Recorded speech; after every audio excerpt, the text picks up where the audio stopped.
వాటిలోనే best quality తక్కువ rate. ఈరోజు చాలా ఏరియాల్లో మనం క్యాష్‌కి అమ్ముకొని పోయేదైతే ఎలాంటి పరుపు అమ్మినా ఇబ్బంది లేదు. అలా కాకుండా మనం క్రెడిట్ ఇవ్వాలి. ఎందుకంటే వాళ్ళు ప్రతి నెల వారానికింతని దాదాపు 3 నెలలు, 4 నెలలు మనకి ఇవ్వాల్సొస్తది కాబట్టి మన పరుపు వాళ్ళ దగ్గర బాగా క్వాలిటీగా ఉంటేనే మనకు డబ్బులిస్తారు కాబట్టి బెస్ట్ క్వాలిటీని గుర్తించండి. అలాగే వాయిదాలు ఇప్పుడు ఉదాహరణకు మనం మాట్లాడుకుంటే బెస్ట్ క్వాలిటీ పరుపు మనం కొంచెం అంటే మరీ తక్కువది కాకుండా మనం ఒక రూ. 1,200లో పరుపు కుట్టించాము. మనం అది రూ. 2,000 విక్రయిస్తున్నాము.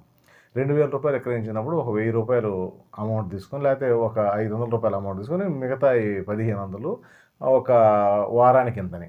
ఒక 3 నెలలు అంటే ఒక 12 వారాలు. ఇట్లా టార్గెట్‌గా పెట్టుకొని లేని పక్షంలో పరుపు ఇచ్చి 12 వారాలు డబ్బులు కట్టేటట్టు ఫస్ట్ ఒక 200, 300 జమేసుకొని ఈ విధంగా కూడా చేస్తూ ఉంటారు. కానీ మీకెక్కడ ఎలా అవైలబిలిటీ ఉంటే ఈరోజు రూ. 2,000 మన పరుపు విక్రయిస్తున్నారు. మనకది ఒక రూ. 10 రూ. 1,000 1,200 పడిద్ది. ఆ రూ. 1,200 మీరు